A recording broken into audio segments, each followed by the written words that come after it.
बहुत बहुत आभार सर। एक्चुअल हमें पता है कि डॉक्टर साहब कम से कम 5 घंटे डॉक्टर साहब को चाहिए, क्योंकि जितना डीपली अध्ययन है और ये जितनी भी पब्लिक है। प्रकाश का पुण्य दूर अज्ञान कर गए, कुचित और पिछड़ों का उत्थान कर गए, ऐसे काम कर गए कि जग में नाम कर गए, ऐसे काम कर गए कि जग में नाम कर गए।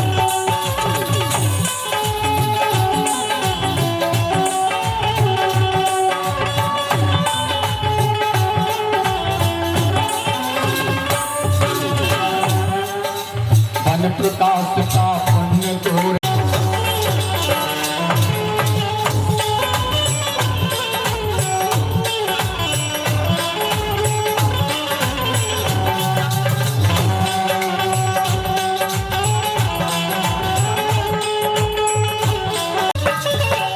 ये गीत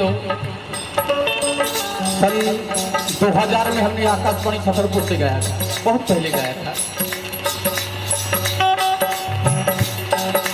हृदय हृदय में मानवता का भीम ने दीप जलाया,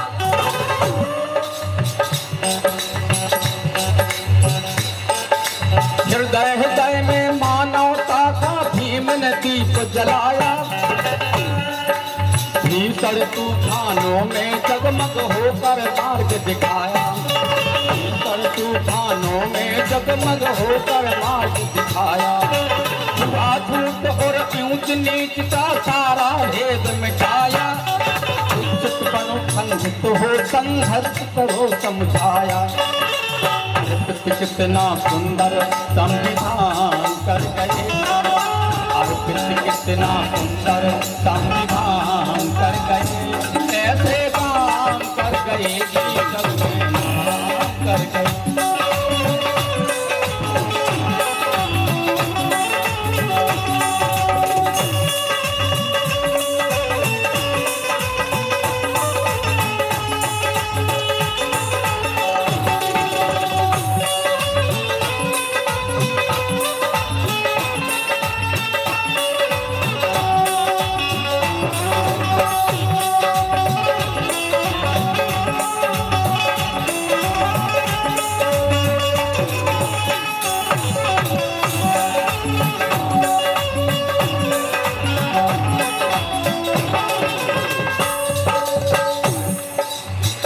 पुजारी मानवता और दोनों के कल्याणी, किया यहाँ उपकार तेरे मानव पावन की वाणी,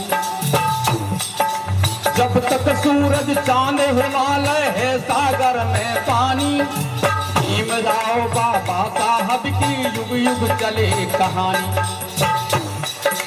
हर नारायण बोधि सत्व प्रदान कर गए, और पिछड़ों का उत्थान कर गए, ऐसे काम कर गए कि जग में नाम कर गए, ऐसे काम कर गए कि जग में नाम कर गए।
में आतंकवाद के जब बादल मंडराए, उनमें और आतंक मिटावे आंधी बनकर आए, श्रमजीवी पौधों में पैदा प्राण कर गए, श्रमजीवी पौधों में पैदा प्राण कर गए, शोषित और पिछड़ों का उत्थान कर गए, ऐसे काम कर गए कि जग में नाम कर गए, ऐसे काम कर गए।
प्रकाश का पुण्य दूर आज्ञान कर गए, शोषित और पिछड़ों का उत्थान कर गए, ऐसे काम कर गए कि जग में नाम कर गए, ऐसे काम कर गए कि जग में नाम कर गए, ऐसे काम कर गए कि जग में नाम कर गए, ऐसे काम कर गए कि जग में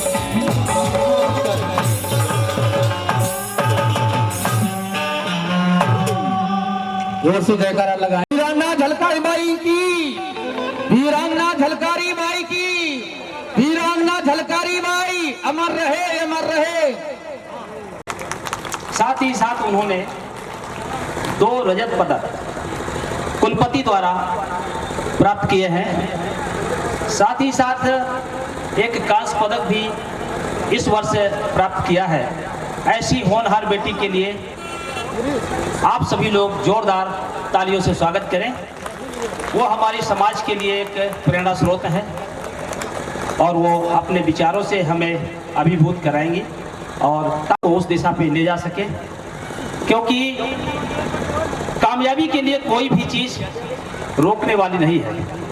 परिस्थितियाँ चाहे जैसी हो, समय चाहे जैसा हो, यदि इरादे हैं अगर अटल तो मंजिल खुद आके मिलती है, नदियां रुख बदलती हैं। धन्यवाद करती हूँ जिन्होंने मुझे प्रोत्साहित किया, जिन्होंने मुझे आगे बढ़ने के लिए प्रेरणा दी, उनका भी मैं दिल से बहुत बहुत धन्यवाद करती हूँ। और मैं चाहूँगी कि जितने भी पेरेंट्स हैं, जितने भी माता पिता हैं, सभी अपने बच्चों को ऐसे ही प्रेरित करें कि वो लोग भी आगे बढ़ें, और जितने भी पेरेंट्स हैं वो अपनी बेटियों को आगे बढ़ाने में हमेशा उनको प्रेरित करें।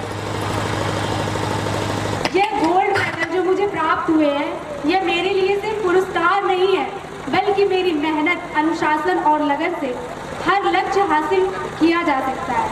और इसी तरह मैं आगे मेहनत करती रहूँगी और अपने परिवार और संस्थान का नाम रोशन करना चाहूँगी।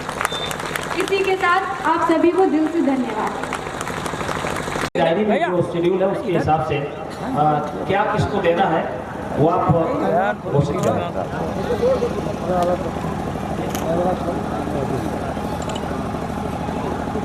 पुरस्कार मिले वो कृपया यहाँ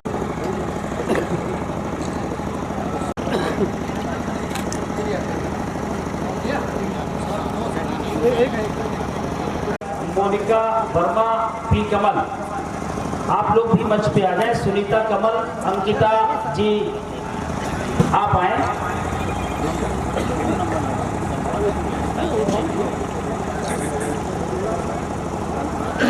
सुनीता कमल जी प्लीज इधर आ जाए। कुमन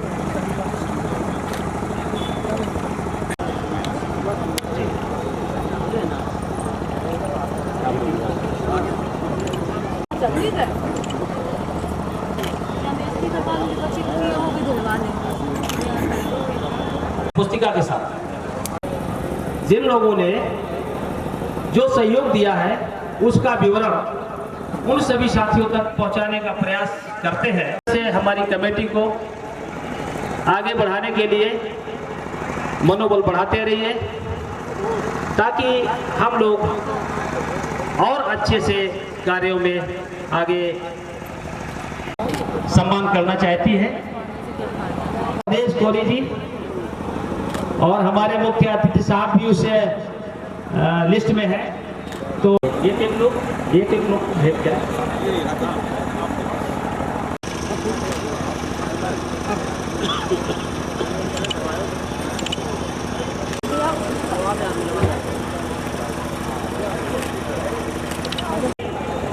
वक्ताओं की कड़ी में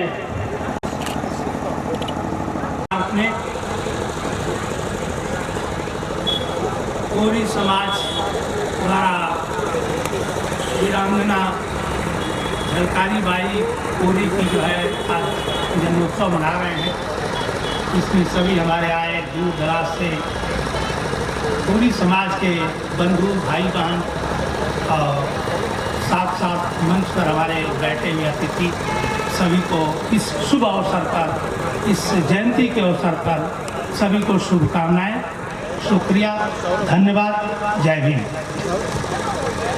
देखिए, बहुत बार होता है मुझे भी कि मुख्य वक्ता को, और भी सबसे बड़ी चीज़ है कि मैं तो आप जानते हो मैं शुद्ध लिखता हूँ, तो शुद्ध से बहुत लोग नफरत भी करते हैं, लेकिन आपने हमें मान सम्मान दिया, इसलिए तहे दिल से आपको, इस आयोजक मंडली को और सभी को शुक्रिया, धन्यवाद। देखिए, आज झलकारी बाई की और स्वतंत्रता के आंदोलन की बात छुड़ गई और हमारे डॉक्टर साहब नाग साहब ने अच्छी तरह भी बताया, तो मैं थोड़ा सा अगर आया हूँ वक्ता में तो दो शब्द, क्योंकि इसके बारे में बहुत कुछ आप लोगों को बताया जा चुका है। पूरा जीवनी जो है हमारे मैडम ने बहुत अच्छी तरह समझा दिया है, उस पर मैं जाना नहीं चाहूँगा, कोई समय बहुत कम है और आप लोग भूखे भी हैं, खाने का इंतजार भी कर रहे हैं और भागने की तैयारी में हैं, सबसे पहले भागने की तैयारी में है। देखिए, 1857 में एक मैं यही बात कहूँगा कि एक कारण क्या है, आप लोगों को रिसर्च करना पड़ेगा। उस समय लक्ष्मीबाई का मान लीजिए या झलकारी बाई का एक कहते हैं कि वफादार जो है राजा और नौकरानी का एक तरह से संबंध मान लीजिए, जो भी मान लीजिए। साथ साथ ये क्यों कहा जाता है कि झलकारी बाई ने अपना चेहरा छिपा के लक्ष्मीबाई बन करके भी उन्हें स्वतंत्रता संग्राम में बलिदान होना पड़ा। सबसे बड़ी बात है कि क्यों छिपा के, क्योंकि सही बात है उस समय तक तो शूद्रों को हथियार रखने का अधिकार ही नहीं था। 1857 में गदर हो रहा है, मैं 2 मिनट इसको खाली बोलूंगा। सोचिए कि 1857 में स्वतंत्रता की गदर हो रही है, उस समय अंग्रेज बहुत ही कमजोर थे, मुश्किल से 1000-1500 वो थे और जितने सैनिक हमारे ही लोग थे, उनको भगा नहीं पाए हम 1857 में। क्यों नहीं भाई? क्योंकि शूद्र को हथियार रखने का और शूद्रों की आजादी की बात थी ही नहीं उसमें, वो ब्राह्मणों की आजादी की बात थी। और सोचिए कि 1857 में गदर हो रहा है स्वतंत्रता की, और स्वतंत्रता कब मिल रही है? चंद अंग्रेजों को भगाने के लिए 1947। करीब कितना साल लगा है? 100 साल। आपको बता दूं कि हमें स्वतंत्रता हम खुद नहीं प्राप्त किए हैं, हमें दी गई है। अंग्रेज कभी भी नहीं सोच सकते थे कि मैं यहाँ से जाऊंगा, क्योंकि हम बंबई में हैं। जिस तरह का उन्होंने बिल्डिंगें, स्टेशन, पूरे देश में रेलवे लाइन, बंदरगाह, इंडस्ट्री, कल कारखाना, यूनिवर्सिटी भी, जितने उन्होंने कन्वेंट कर, जितने भी हमें शिक्षा का अधिकार दिया है, रियली आप देख लोगे, एक बार समझ लोगे कि हमारे लोग उसको पढ़ना ही नहीं चाहते, समझना ही नहीं चाहते, देखना ही नहीं चाहते अंग्रेजों के योगदान को, इसलिए हम उनके योगदान को भूल जाते हैं। बाबा साहब ने कहा है कि हमें अंग्रेजों से नहीं, हमें ब्राह्मणवादियों से आज़ादी चाहिए। और यही नहीं, फूले, महात्मा फूले ने कहा है कि अंग्रेज हमारे लिए भाग्य विधाता बन के आए हैं, हमारे लिए भाग्य विधाता है और हम उसी भाग्य विधाता के खिलाफ, आप बुरा मत मानिए, झलकारी बाई ने आंदोलन छेड़ा। और एक तरफ उसी समय आपके सामने एक और प्रमाण है, वीरता का प्रमाण, शूद्रों के वीरता का प्रमाण। भीमा कोरेगांव में सिर्फ 800 महार बटालियन जो अंग्रेजों के साथ लड़ रही थी, 28,000 पेशवाई साम्राज्य को ध्वस्त कर दिया है। अगर वो इतिहास में दर्ज नहीं होता, अंग्रेज लिख के नहीं गए होते, तो हम और आप मानने को तैयार नहीं होते। अरे 800 महार कैसे 28,000 सैनिकों को हरा सकता है, कोई मानने को तैयार नहीं होता। तो हमारे इतिहास को झलकारी बाई कहा कि जो भी इतिहास बचा है, ये अंग्रेज हमारे लिए शुक्रगुजार हम लोगों को अंग्रेजों को हैं, जिन्होंने थोड़ा बहुत इतिहास में बता के गए और दे के गए, नहीं तो पूरा छिपा गए। बहुत से काम किया हूँ, तो ये मैं कहा था, एक तो वीरता की बात है, आप दूसरी तरफ बुद्धि की बात है कि बाबा साहब अम्बेडकर का विद्वान कोई हुआ नहीं। फूले और दंपति के बारे में सोच लीजिए कितनी बड़ी शिक्षा का योगदान दिया। तो आप शूद्रों के बारे में जो हमें नीच दुष्ट और पापी का जो तगमा लगा दिया गया, आप सोचिए कि कितना बड़ा अनर्थ किया गया, कितना बड़ा अत्याचार हुआ, कितना बड़ा शोषण हुआ है। हम वीरता में भी बहादुर थे, विद्या में भी बहादुर थे, तन मन धन हर तरह से, मैं धन में नहीं थे, हमको तो खैर कानून से अधिकार ही नहीं था शस्त्र रखने का, लेकिन जब शस्त्र मिला तो हमने दिखा दिया कि हम बहादुर हैं। दूसरी बात, एक और मैं यहाँ पर थोड़ा सा आप लोगों को बुरा न लगे, एक और बात बता देना चाहता हूँ, थोड़ा सा यहाँ की व्यवस्था के बारे में। जब अंग्रेज जो है रेलवे लाइन बिछा रहे थे, तो हमारे देश के जो ब्राह्मणवादी मानसिकता थे, उन्होंने अंग्रेजों का विरोध किया, हाँ जबरदस्त विरोध किया। तो दिन में लाइन बिछाते थे, रात को उठला देते थे कि हमारी धरती माता को लोहे से बांध रहा है, अधर्म हो जाएगा, हैजा फैलेगा, प्लेग फैलेगा, सब लोग मर जाओगे। हमारे लोग जाकर के रात को उखाड़ देते थे। बहुत जगह यहाँ तक किया गया है कि उस रास्ते में उन्होंने देवी देवता को प्रस्थापित कर दिया, इतना विद्रोह खड़ा किया कि अंग्रेजों को बदल के जाना पड़ा। अभी मैं राजस्थान के एक मीटिंग में गया था, करौली गांव में, करौली जिला में, बहुत बड़ा जिला है राजस्थान का। वहाँ मुझे पता चला कि वहाँ के राजा ने अंग्रेजों को अपने जिले में, अपने साम्राज्य में रेलवे लाइन बिछाने ही नहीं दिया। आज भी करौली जिला में रेलवे लाइन नहीं गई है, वो घुमा के गई है। और क्यों विरोध हो रहा था? उनका कहना था कि हम जो है अछूत के साथ ब्राह्मण नहीं बैठ सकता है ट्रेन में, या तो तुम सेपरेट बोगी ब्राह्मण को दो, या तो उसी में एक ऊंची सीट बना के दो, ब्राह्मणों को रिजर्व कर। अंग्रेज बेचारे मानवतावादी इंसान कैसे मान सकते थे? डंडे मार के इसको ठीक किया और उसको चालू किया। पहली समानता बैठने का अधिकार जो है वो ट्रेन से शुरू हुई है, जो अंग्रेजों ने करके दिखाया है। मैं बुरा मत मानिए, मैं थोड़ा सा यहाँ बैठने के भी तरीके पर बता दूंगा कि देखिए, उसी बैठक के कारण, अंग्रेजों के बैठने की व्यवस्था के कारण ही हमारे संसद भवन में एक समान सीट है। इवन जितने ऑडिटोरियम देखेंगे, जितनी भी चीजें देखेंगे अंग्रेजों के समय के जो बने हुए हैं, उसमें भी बैठने की व्यवस्था एक समान है। कहीं आपको किसी भी तरह का भेदभाव नहीं दिखाई देगा। आप लोग भी, मैं हम सुझाव दे रहे हैं, हमारी आपको अनुरोध है, सुझाव है, हम आर्डर नहीं दे रहे हैं। आप कम से कम इस तरह के जो विशिष्ट अतिथि जो बनाते हैं, ये थोड़ा सा कुछ हद तक आपके लोगों को भी बुरा लगता है। तो आप एक समान सीट बनाइए, अतिथियों को सामने रखिए, एक समान सबको दीजिए। मैं ये मान के चलता हूँ कि अगर मान लीजिए कोई IAS है, आपके समाज के काम कुछ नहीं कर रहा है, अगर चपरासी कर रहा है, तो IAS से चपरासी मनोन विशिष्ट अतिथि आपके लिए है। दूसरी बात, जब ये मैं कह रहा था स्वतंत्रता के बाद में थोड़ा सा कि कैसे मिली, थोड़ा बोल देना चाहता हूँ। 1936 से लेकर 1942 तक प्रथम वर्षवाद शुरू हुआ था, फर्स्ट वर्ल्ड वॉर। उसमें अंग्रेज पूरा टूट गए, पूरा विश्व जो है गुलाम था दो साम्राज्यों का। साम्राज्यवाद फैलते फैलते पूरे विश्व में तहलपहल मची थी और पूरा विश्व गुलाम था। भारत भी पूरा विश्व गुलाम था किसी के न किसी के साम्राज्यवाद का। जब वर्ल्ड वॉर फर्स्ट हुआ है तो उसमें कुछ अंग्रेज कमजोर हो गए। इसके बाद वर्ल्ड वॉर 2 जो शुरू हुआ है 42 से लेकर 47 तक, उसमें पूरा ही खत्म हो गया और चारों तरफ से जो है विद्रोह शुरू हो गया स्वतंत्रता की। तो अंग्रेजों ने कहा है कि भैया तुम अपना घर संभालो, अपना घर संभालने जा रहा हूँ। ये यहाँ भी नेचुरल होता है। जैसे मान लीजिए मैं बम्बई में हूँ और वहाँ कुछ उथल पुथल हो रहा है, अगर हमारे घर में बहुत ज़्यादा संपदा हो तो वहाँ से छोड़ के मैं आ जाऊँगा। अंग्रेजों ने हमें छोड़ के स्वतंत्रता दे के चले गए, वो कभी जाने की सोच नहीं सकते थे। मैं पहले ही आपको बता दिया कि उन्हें जिस तरह की यहाँ व्यवस्था थी, छुआछूत, ऊंच नीच, भेदभाव, और जिस तरह का चल रहा था उसको देख कर तो विवल हो गए थे और उसको खत्म करके ही वो जाना चाहते थे। तो ये चीज जानिए कि स्वतंत्रता हमें अंग्रेजों ने दिया है, हमको स्वतंत्रता लड़के आजादी करके नहीं मिली है। आपको पता है खालिस्तान में कितने बलिदान हो गए, श्रीलंका में कितने नक्सली बलिदान हो गए, आपके कई जगह कितने लोग, कहाँ स्वतंत्रता मिली? क्या हमारे लोग 2-4 मरने से स्वतंत्रता मिली है? नहीं। ये हमें अंग्रेजों ने हस्तांतरण किया है, दिया है। वो बात ठीक है कि हमें अभी स्वतंत्रता मिली है, उसके बाद हमें संविधान लिखे, और सबसे बड़ी खुशी की बात है कि अंग्रेजों से जो हमें ट्रांसफर हो रहा है तो हमें लोकतंत्र मिल रहा है, राजशाही नहीं मिल रही है। सोचिए राजशाही मिला होता तो क्या होता होती, लेकिन अंग्रेजों ने लोकतंत्र दिया है। लोकतंत्र दिया तो 1 साल उन्होंने शासन किया, कहा कि तो अपना संविधान बना लो। फिर बाबा साहब अम्बेडकर ने संविधान बनाने की जिम्मेदारी दी गई और जाके 26 जनवरी जो है 47 को स्वतंत्र हुआ, और आपके 15 अगस्त 1947 को स्वतंत्रता मिली और 26 जनवरी 1950 को संविधान बना। संविधान की एक बात बता देना चाहता हूँ जो बाबा नाथ साहब बताना चाहते थे।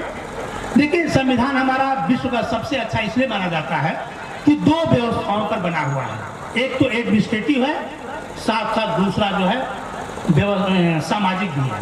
ऐसा संविधान विश्व में कहीं नहीं है, सिर्फ एडमिनिस्ट्रेटिव है। हमारे देश का संविधान दोनों भाग का है।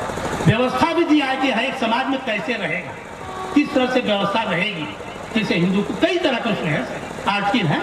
तो एक हमारे कांग्रेस ने जो बाबा साहब ने कहा, कांग्रेस ने सिर्फ जो है व्यवस्था पर संविधान लागू किया, लेकिन जो सामाजिक व्यवस्था पर उस पर जब टच नहीं किया। ये कांग्रेस की भूल थी। दूसरी बात, उस व्यवस्था में 2 आर्टिकल है। एक आर्टिकल 13 कहता है 26 जनवरी 1950 के बाद जो भी आपकी परंपरा है, रीत है, रिवाज है, शादी है, विवाह है, संस्कार है, इवन मनुस्मृति का जो भी संविधान है, आज के बाद ध्वस्त कर दिया जाता है, नल एंड वाइट। और साथ साथ उसको प्रोटेक्शन भी दिया गया है, कोई सरकार कितनी भी ताकत आ जाएगी इसको फिर से लागू नहीं कर सकती है। अगर आज आर्टिकल 13 लागू हो जाए देश में तो ब्राह्मण आपकी शादी नहीं करा सकता, FIR दर्ज होगी तो अरेस्ट हो जाएगा। इतना तगड़ा कानून है, लेकिन नहीं लागू है हमारे देश। एक आर्टिकल 51H कहता है कि हर स्टेट को, हर गवर्नमेंट को, हर नागरिक के अंदर वैज्ञानिक सोच पैदा करने की प्रवृत्ति लाना है। कहाँ हो रही है? पूरा उल्टा चल रहा है। टोटल कुंभ मेला में 4,400 करोड़ रुपए खर्च करना, कांवड़ यात्रा देना, जय कथा वाचन का, भागवत गीता, तरह तरह के पाखंड, टोटल संविधान के खिलाफ कांवड़ा हमारे लोग साथ दे रहे, हम और आप भी साथ दे रहे हैं उसमें। टोटल का टोटल संवैधानिक, गैर संवैधानिक काम इस पूरे देश में पूरे जोर शोर से हो रहा है। दुर्भाग्य है। अच्छा, ये सवाल उठता है कि ये सरकार जो आई है 8-10 साल से, एक चीज मैं यहाँ साफ कर देना चाहता हूँ भाई, नाथ साहब ने बहुत अच्छी तरह समझा दिया है कांग्रेस के बारे में और बाबा साहब के बारे में। मैं भी काफी कुछ अध्ययन किया हूँ, गांधी से भी जाति जो है बाबा साहब की, और कांग्रेस से भी जो हुआ है, मंत्रिमंडल गए हैं, सब मैं भी जानता हूँ। सवाल यह है कि बाबा साहब अम्बेडकर ने कहा कि किसी भी सूरत में ब्राह्मणवादी मानसिकताओं के साथ में साथ नहीं रहूंगा। ये वर्ड हमने कहा, व्यवस्था और सरकार से साथ नहीं कहा, ब्राह्मणवादी व्यवस्था के साथ में कभी भी हाथ नहीं मिलाऊंगा।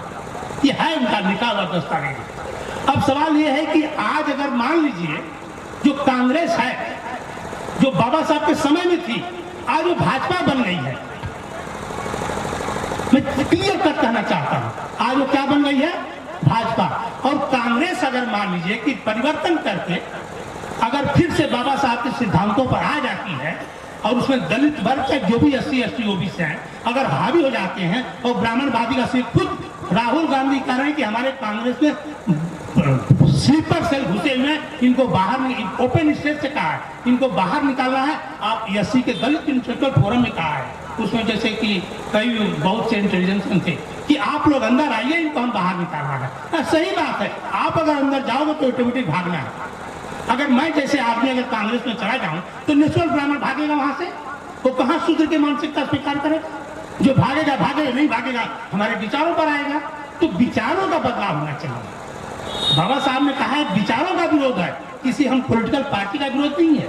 वो कांग्रेस गई है, अब जो है एक नया हमारे देश में, आज हम कल्पना करते हैं कांग्रेस के परिवर्तन को और आज के भाजपा के परिवर्तन को, आपको रोकते हो जाएंगे। अब खुद देखिए क्या हालत है। दूसरी चीज मैं थोड़ा सा समाज की जब हमारा नाम ही शूद्र है तो बहुत लोगों को जिज्ञासा होती है कि भाई आप शूद्र क्यों लेंगे। एक चीज़ बता देना चाहता हूँ कि हम आज भाषण नहीं देना, भाषण अगर आपको देखना हो तो आपने बताया है गूगल पर शूद्र शिवशंकर सिंह यादव डालिए, आपको पूरा लेख, भाषण, किताबें सब वहाँ मिल जाएंगे। हमने 4 किताबें भी लिखा है जो सोशल मीडिया पर लिखते लिखते किताबें बन गई हैं, तो सब हमारे सामाजिक व्यवस्था के ऊपर ही है। तो शूद्र के बारे में जैसे कि मैं आपको बता दूं कि कोरी समाज है, ये मान के चलो, एक सोच के चलो कि हम ब्राह्मण से नीच क्यों हैं और ब्राह्मण हमसे उच्च क्यों है। ये सवाल आज 72 सालों के बाद जब हमारे देश का संविधान बना, समता, समानता, बंधुत्व, अधिकार की बात है, हर जगह एक भाईचारे की बात है, तो आज तक भी छुआछूत, भेदभाव, ऊंच नीच, जात पात क्यों है? कौन चला रहा है, कौन बढ़ा रहा है, क्यों बढ़ाया जा रहा है? आज ये सरकार जो आई है और इसको बढ़ा रही है, तो जब ये सरकार जो है 11 सालों से जब पाखंड, अंधविश्वास, ऊंच नीच, छुआछूत, भेद को, ब्राह्मणवाद को बढ़ा रही है, तो हमारा और आपका कर्तव्य क्या बनता है? उसके साथ देना कि उसके विरोध में क्या होना है? टोटल का टोटल हमें और आपको, देखिए एक चीज और मैं देख रहा हूँ आज के परिप्रेक्ष्य में, मैं अनुभव कर रहा हूँ कि लगता है कि हम पॉलिटिकली हम जीत नहीं पाएंगे, क्योंकि हमारे लोग ही वहां जाके गुलाम बन गए हैं। हर जात की पार्टी बन गई और वो उनको खरीदने और बेचने और चलाने की सक्षम सिर्फ उसी के पास है और किसी के पास नहीं है। आज आप एक कोई भी पार्टी बना, चाहे जात के बना लीजिए, आपको पैसा, धन दौलत सब मिलेगा, गाड़ी घोड़ा मिलेगा, आप एक नेता बन जाएंगे, उनके साथ हो जाएंगे। तो ये स्थिति में हमें लगता है जो चल रहा है उससे हमें जीतना बड़ा मुश्किल है। ईडी, सीबीआई, आपके इनकम टैक्स या इलेक्शन में सब उनका साथ दे रहे हैं, आपके साथ कोई नहीं है। और उन्होंने बड़ा सेटअप बना लिया, इवन न्यूज मीडिया को भी जो कहते हैं ना गोदी, उसको भी सेटअप कर लिया है। आपके साथ कौन है? तो इस समय आपके साथ आप खुद हैं। आपकी ताकत, आपकी जीत में आप खुद हैं। आप जो है, जब ये सरकार जो है ब्राह्मणवाद को बढ़ावा दे रही है, पाखंड को बढ़ावा दे रही है, तो आप उसके विपरीत में जाइए, आप जीत हासिल कर लेंगे। उनका मकसद फेल हो जाएगा। मकसद क्या उनका? हमें जो है एक चीज अब थोड़ा सा बता देना चाहता हूँ कि देखिए, हम ब्राह्मणों का दोष नहीं देता हूँ, कतई उनका दोष नहीं। वो अपना काम कर रहे हैं, सुचारू रूप से कर रहे हैं, ढंग से कर रहे हैं। उनका 10 साल का बच्चा और IAS रिटायर होने के बाद वहाँ काम कर रहा है। क्यों कर रहा है?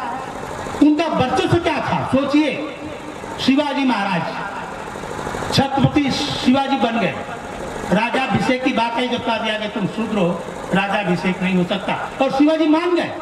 तूने कत्ल कर दिया उसका, क्योंकि मानसिक गुलाम थे, जैसे हम लोग मान गए, तूने कत्ल किया, नहीं कर पाया। अरे रामचंद्र जी, जिसको हम भगवान कहते हैं, नींद सैया पर जाने से पहले किसी वेदना ब्राह्मण का पैर छूते थे। पीजय विप्रपद किए नींद बसनाए, रामचरित मानस में लिखा है। प्रथम राष्ट्रपति डॉक्टर राजेंद्र प्रसाद, हम डॉक्टर बोल रहे हैं, जब वो राष्ट्रपति के लिए मनोनीत हुए, राष्ट्रपति का शपथ की बात आई तो कह दिया तुम शूद्र हो, राष्ट्रपति नहीं बन सकते हो। नेहरू ने मध्यस्थता के 101 काशी के ब्राह्मणों का पैर धोए हैं, पानी पिए, शुद्ध हुए तो राष्ट्रपति बने। इस देश का कलंक है।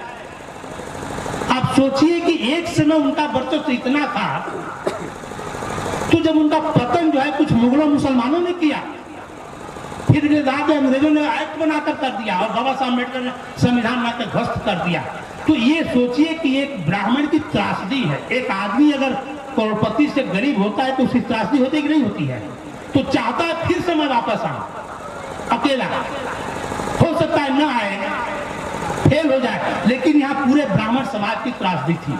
तो ब्राह्मण समाज पूरा एकजुट होकर 100 साल 150 साल से वो लगा रहा, चाहे हिंदू के बैकग्राउंड में किया, चाहे ब्राह्मण के ग्रुप में किया, लेकिन वो चाहे स्लीपर सेल में कांग्रेस में रहकर किया, चाहे किया, आज 100-150 साल मेहनत करने के बाद सफल हो गए हैं, तो फिर से अपने एजेंडे पर हावी हैं। वो क्या गलत कर रहे हैं?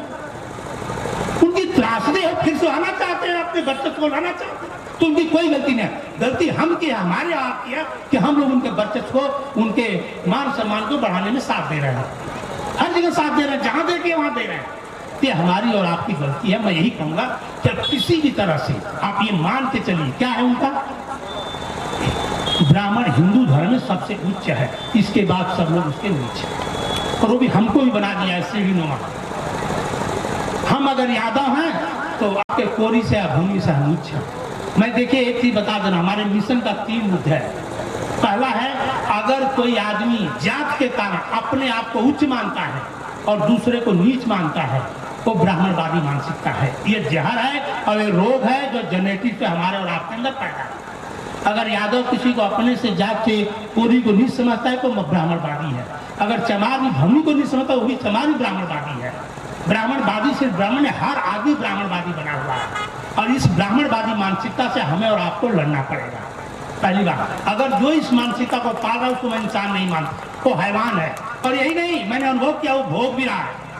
हमारा रिसर्च है, हमने बहुत से जगह जाके अस्पतालों में देखा इस तरह के मानसिकता के लोग सब सड़ रहे हैं या कैंसर में है, पेशेंट है, क्योंकि मानसिकता से ही आदमी को बीमारी आती है। आपकी मानसिकता गंदी है तो कभी सुखाल हो नहीं सकती। मैं लिख के चले देता हूँ, आप भी सर्वे करिए, आपके सामने मिल जाएगा। इस मानसिकता का आदमी आपके समाज में भी दुखी होगा, कभी सुखी नहीं रह सकता।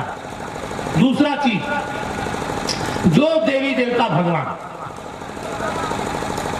इंसान के छूने से अपवित्र हो रहा है, हो रहा था, आज भी हो रहा है कि नहीं हो रहा है? बताइए मां बहने, आवा हो रहा है कि नहीं हो रहा है? तो क्या भगवान हो सकता है? पहले तो हमें भगवानों के पास जाने के लिए मनाही की गई, शूद्र ना टहलाओ।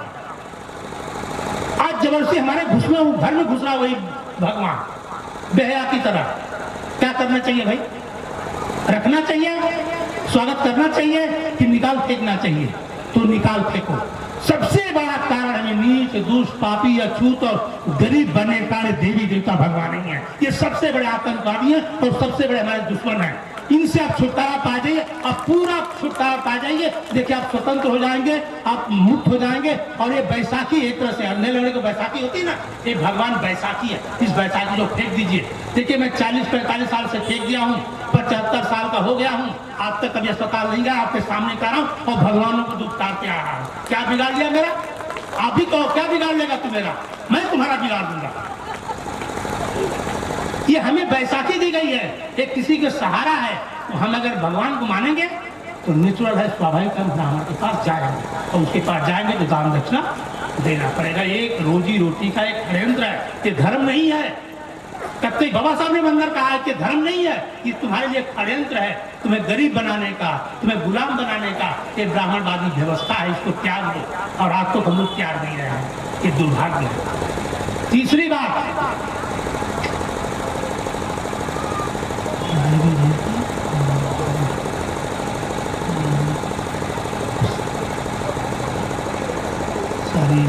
जात पर था। हाँ, दूसरी बात यह है कि हम लोग बहुत ज़्यादा जो है, आज भी मैं देख रहा हूँ, मैं देखिए 10 साल हो गया शुद्ध लिखते हुए, लेकिन शुद्ध लिखने को कोई तैयार नहीं है। बहुत से लोग काम कर रहे हैं, ऐसी बात नहीं है। तभी ये मिशन और तभी मैं गूगल पर इतना तेजी से चला गया हूँ। नहीं तो मैं 40 साल बामसेट में था। मैं बता दूं कि 82 में मानवर कांसी राम साहब के साथ काम किया होगा। बहुत अच्छा मैं कैडर प्रशिक्षण लेता था, बहुत अच्छा काम करता था। इवन कांसी राम साहब से हमारी जो है वार्तालापें सुझाव तक होते थे।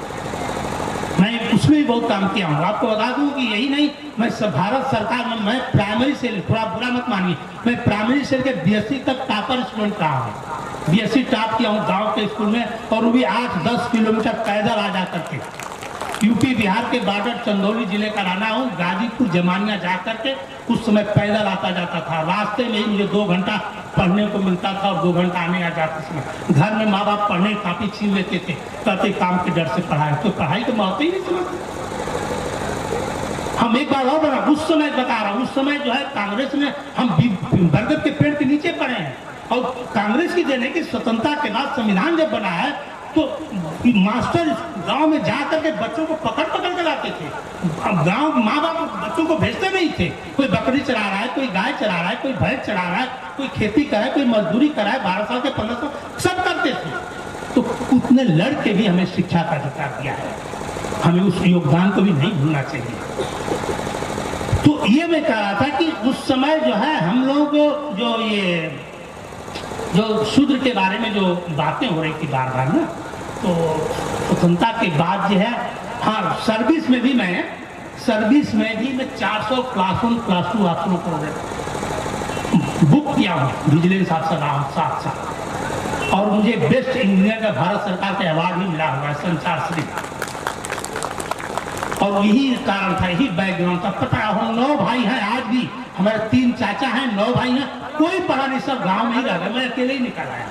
अब वो कारण क्या था वो भी बता देना चाहता हूँ। मुझे पढ़ने से रोका गया था, मेरी कॉपी छीनी गई थी, तो उसके विद्रोह में एक नकारात्मक और पार्टी होता ना, एक होता है कि माँ बाप बच्चों को चुचकार के दुलार के पैसे धन के लालच से पढ़ाती है, और एक होता है कि उसके अंदर अगर किसी तरह के भेदभाव हो रहा है तो नकारात्मक सोच से पढ़ लेता है। तो मैं नकारात्मक विचारधारा के काम पढ़ाई कर गया हूँ, चोरी से छिप के भाग के दूसरे घर में, ऊख के खेत में, धान के खेत में छिप करके कहाँ है किधर गया है ढूंढ रहे, मैं पढ़ाई कर रहा हूँ। ऐसे तो मैं रास्ते में ही पढ़ता था। तो ये मैं कहा था बच्चों के लिए, आज के हम आपको बच्चों को ट्यूशन दे रहे हैं, क्या क्या करा रहे हैं, उनके अंदर एक मोटिवेशन पैदा कर दी कि देखो तुम लोग जो है किसी भी जात से, हम ब्राह्मण किसी भी जात से हर समान है, तुम क्यों अछूत नीच और छोटे बड़े बने हो। एक IAS IPS इसके कंपटीशन की तैयारी करो, उनके अंदर मोटिवेशन दो कि तुम्हारे पूर्वज, तुम्हारे समाज निधन बाबा साहब अम्बेडकर इतने विद्वान थे, तुम क्यों नहीं हो सकते हो। हम फोर्स करने की बात नहीं कर रहा, एक मोटिवेशन दीजिए कि वो अपने आप पढ़े, कोचिंग का फोर्स मत करिए, अपने आप जो पढ़ेगा ना, अपने आप पढ़ेगा तो खुद आगे निकल जाएगा। अपने आप पढ़ने की बात अगर थोड़ा सा बुरा न लगे, एक बात बता देना चाहता हूँ, बड़ा आप लोगों को विचित्र लगेगा। मैं BSc क्लास में कान में रुई डाल के पढ़ा हूँ, कान में रुई डालता था। क्या मैं प्रोफेसर की बात हमारे कानों तक न जाए, बड़ा आश्चर्य लगेगा। एक संग्रह यहाँ छोड़ देना चाहता हूँ। हुआ क्या कि मैं 11वीं में जब गांव से जाता तो पहला लेक्चर वाला अंग्रेजी का छूट जाता था, तो अंग्रेजी छूट गया तो मैं छमाही इम्तहान में, मैंने 11वीं में प्रमोटी हुआ, फेल होकर प्रमोटी किया गया 11 में। और उसी समय हिंदी, हिंदू, हिंदुस्तान, इस पर हम दे देंगे जान, बहुत बड़ा सत्याग्रह शुरू हुआ था 69-70 में, आपने सुना होगा। तो उसी आंदोलन के परिप्रेक्ष्य में जो है अंग्रेजी स्वैच्छिक, और मुझे क्या डर था अगर फेल हो गया तो भैंस चढ़ाना पड़ेगा। इस डर से मैंने क्या किया कि अंग्रेजी जोड़ करके संस्कृत लेके 12वीं पास कर दिया। कोई अज्ञानता था, कोई गाइडेंस नहीं था, कुछ नहीं था, मुझे सिर्फ एक ही था कि अगर फेल हो गया तो मैं भैंस। इस डर से मैंने अंग्रेजी छोड़ करके संस्कृत ले लिया। आप सोचिए कि संस्कृत के 12 पास कर लिया, और वही डिग्री कॉलेज था फिजिक्स, केमिस्ट्री, मैथ का, जो इंग्लिश मीडियम से चलता था। और वहाँ जाके मैं गलती से एडमिशन ले लिया। एडमिशन लिया तो पूरा लेक्चर ऊपर से अंग्रेजी में जा रहा है, अंग्रेजी में कुछ आती नहीं, 4 लाइन लिखने नहीं आता, अपना शुभ नाम नहीं लिखने आता। अब मैं बिखरा गया। तो ये लगा, एक समय आया कि मैं पढ़ाई छोड़ दी, छमाही में 0-0 है, फिर मैं फिर पासिंग मारता। सुनिए कहानी। तो किसी ने कहा कि भाई हिंदी में किताबें आ गई है, मैंने उन किताबों को मुगल सराय से जा करके हिंदी में खरीद के लाया, फिजिक्स, केमिस्ट्री, मैथ्स। और छमाही के बाद जो है एक जिद हो गई कि नहीं पास होना है। अब वही पास होने की जिद में क्लास का लेक्चर छोड़ के खुद से पढ़ना पहले से शुरू किया। और आपको बता दूं कि क्लास में 71 छात्र थे, 71 लड़के थे, 7 लोग पास हुए थे फर्स्ट ईयर में फिजिक्स, केमिस्ट्री, मैथ में, और जो 6 वो थे फेलियर हुए थे। मैं अकेला फर्स्ट पास हुआ हिंदी में देखकर। और मुझे एक चीज और याद है, आज तक मैं कहता हूँ तो गर्व से, जब BSc कार्टून का एग्जाम दे रहा था तो किताबों को पटक के कहा हुआ, साला कहीं से पूछेगा जवाब तो दूंगा ही, चाहे हिंदी में ही दूंगा। ये वर्ड मुझे आज तक याद, और दिया वही देखिए कि अकेला पास। तो ये जिद होनी चाहिए, मोटिवेशन होना चाहिए, आपके बच्चों के अंदर भरना। उनको फोर्स मत करिए, ट्यूशन मत दीजिए, ये मत करो मत। एक बार मोटिवेशन आ गया ना तो 100% उसके जिद के आगे IAS IPS सब फेल है। दूसरी बात, अब मैं सोचता हूँ कि ज़्यादा समय हो रहा है तो खाली बस यही करके जाऊँगा कि आप लोग जो है एक मानसिकता जो है अपने आप पैदा करिए, और एक गर्व महसूस करिए कि हम एक शुद्ध समाज में पैदा हुए हैं।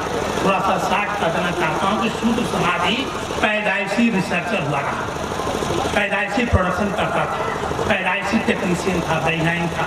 आज ना कल कारखाना है 600-700 साल पहले तो चमार का लड़का ही रिसर्च करता था चमड़े पर ना, लोहार का लड़का ही रिसर्च करता बर्तन बनाता था ना, बड़ी लोहार जिसको यादव कुर्मी कोरी ये सब रिसर्चर होते थे भाई। ये प्रोडक्शन का इन्होंने किसी वर्ग को देखिए, किसी वर्ग को खिलाया पिलाया जिलाया, और जिसको खिलाया पिलाया जिलाया, जिसको जीवन था कोई अपने को उच्च बना लिया, और जिसने खिलाया तो उसको अपने नीच बना दिया। ये मानसिकता हमें बताया। पूर्व मंडल अध्यक्ष हैं विधानों के, कानपुर मंडल अध्यक्ष हैं, मंडल प्रभारी हैं, कानपुर मंडल प्रभारी हैं नथुलाल जी, उनका भी सम्मान करें। कमेटी के पदाधिकारीगण फोटो फ्रेम दे करके।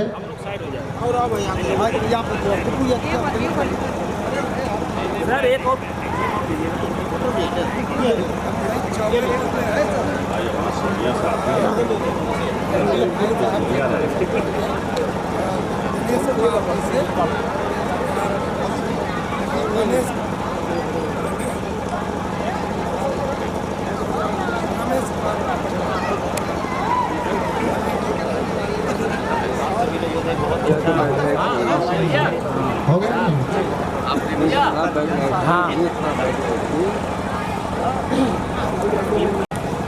तालियां बजा करके स्वागत करें। बेचारे बहुत दूर से चल करके आए थे और अपना कार्यक्रम यहाँ पेश किया, बहुत अच्छा कार्यक्रम प्रस्तुत किया है। मैं आग्रह करूँगा कि लालाराम पासवान जी हैं, उनका भी सम्मान करें, और नथुलाल जी